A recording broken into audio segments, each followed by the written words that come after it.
zina. Na'udzubillahi min zina. Zina ini termasuk dosa besar. Zina ini bergaulan seorang laki dengan wanita yang bukan muhrimnya. Lebih besar lagi kalau wanita ini muhrimnya. Na'udzubillah min dzalik. Wanita ada hubungan keluarga maupun tidak ada hubungan keluarga belum dihalalkan melalui akad nikah, ijab kabul, berarti hubungan mereka itu zina. Allah Subhanahu wa taala ketika di dalam Al-Quran melarang zina ini, Allah tidak berfirman jangan berzina, tetapi Allah berfirman wala taqrabuz zina, jangan mendekati zina. Karena orang berzina tidak akan mungkin begitu saja langsung jatuh kepada zina. Pasti ada proses awal yang membuat hati kita cenderung kepada zina. Pandangan mata, telinga mendengar, lidah berbicara. Sekarang berbicara lidah kita diwakili oleh WhatsApp. Chat bersama seorang wanita, mungkin ketemu di sosial media, boleh enggak kenalan? Boleh. Ya di situlah mulai langkah awal daripada zina. Kalimat, satu kalimat, ini balas, ini kirim, ini balas. Sebentar lagi ada gambar, sebentar lagi ada love, ada sebentar ini ucapan, saya tidak bisa tidur, merindukanmu, kangen samamu, di situlah. Ini langkah-langkah seperti ini mungkin dianggap remeh, kecil. Cuman buang waktu, cuman chat. Saya tidak ada niat apa-apa. Di situ yang dilarang oleh Allah. Jangan mendekati zina. Nadratun, fabtisamatun, famaw'idun, faliqa'un, fazina. Ini prosesnya. Nadratun, pandangan. Senyum. Ya, pas habis pandangan, apa? Senyum kan? Kalau sama-sama suka, pasti senyum. Kalau tidak suka, tak mungkin diperhatikan. Tapi ini yang bahaya di sini.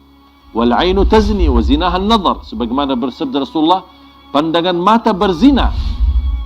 Mata berzina dan zinanya mata adalah mempandangi sesuatu yang haram. Nadratun fabtisamatun. Langkah awal melihat. Pandangannya menarik. Tertarik, bahkan ada yang sampai melihat terus ikutin. Cantiknya luar biasa. Di situ sudah mulai bahaya. Habis nadratun, muncul langkah yang kedua. Kalau sudah suka gara-gara pandangan, pasti akan senyum. Pasti akan senyum. Fabtisamatun. Habis senyum, mulai berbicara. Ya, boleh enggak kenalan? Ini nama saya. Nama saya. Nama kamu? Kamu kerja di mana? Mulai ngobrol. Awal-awalnya umum.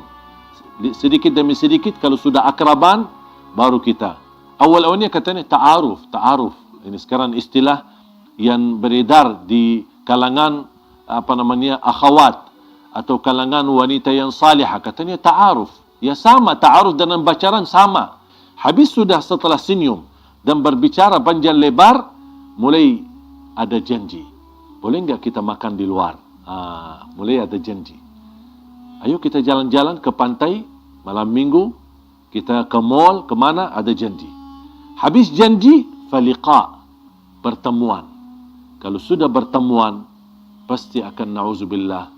Kalau bukan dilindungi oleh Allah, sudah lemah hawa nafsu, lemah iman, syahwatnya sudah tinggi, dan proses langkah-langkah yang begitu banyak, ujung-ujungnya habis bertemuan, pasti diajak untuk bersama-sama malam hari atau tiduran bareng. Disitulah awal-awalnya dipermudahkan, dianggap remeh, dianggap enteng, biasa aja, tapi ujung-ujungnya jatuh kepada zina.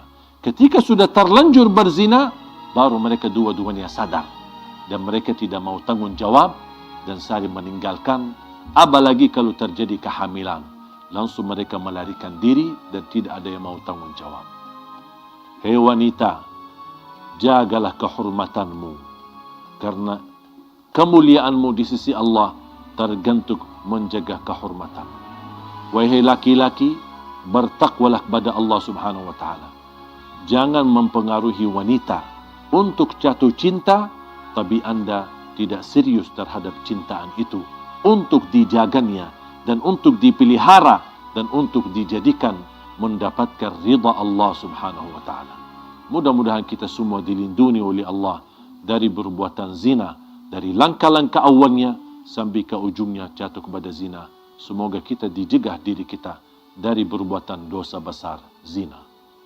Semua orang dapat diampuni oleh Allah dosanya. Apapun dosa kita.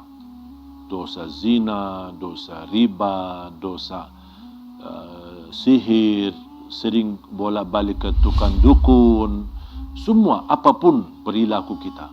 Dan syarat taubat. Kalau taubat pasti diampuni Allah Subhanahu wa taala.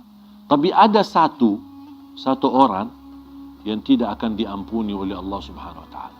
Bahkan tidak akan diselamatkan dari perilaku itu. Sangat bahaya. Siapa? Yang terang-terangan menceritakan berzinahan atau kebanggaan terhadap kemaksiatannya kepada Allah Subhanahu wa taala. Sekarang na'udzubillah, semestinya kalau kita sebagai manusia jatuh dalam perbuatan maksiat, apapun maksiat itu, seharusnya kita berusaha menyembunyikan, rahasiakan. Pertama, karena malu sama Allah. Yang kedua, juga malu sama manusia. Kalau tahu orang kita adalah perbuatan dosa-dosa terus setiap malam atau setiap hari.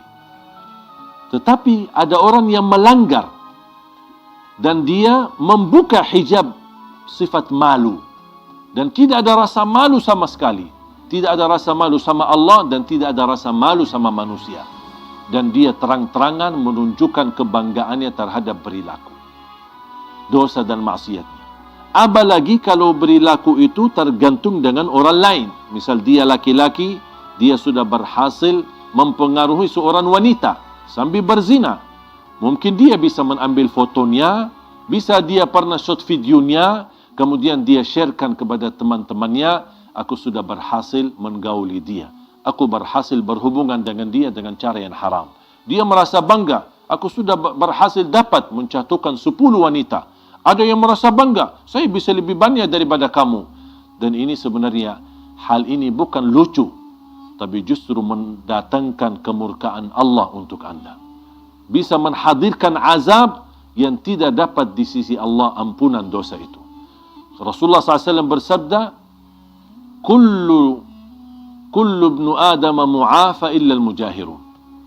Semua orang-orang diselamatkan oleh Allah, diberikan afiat dari perilaku maksiat dan dosa. Kalau ada tanda keseriusan taubat, pasti diampuni Allah dan kembali kepada jalur yang benar.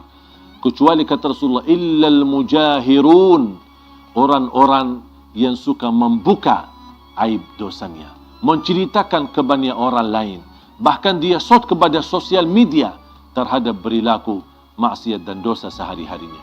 Inilah mereka yang dijamin tidak selamat dan dijamin tidak diampuni, bahkan dijamin tidak akan diterima dan diberikan kemudahan agar dia sadar dan kembali taubat kepada Allah SWT. Hati-hati.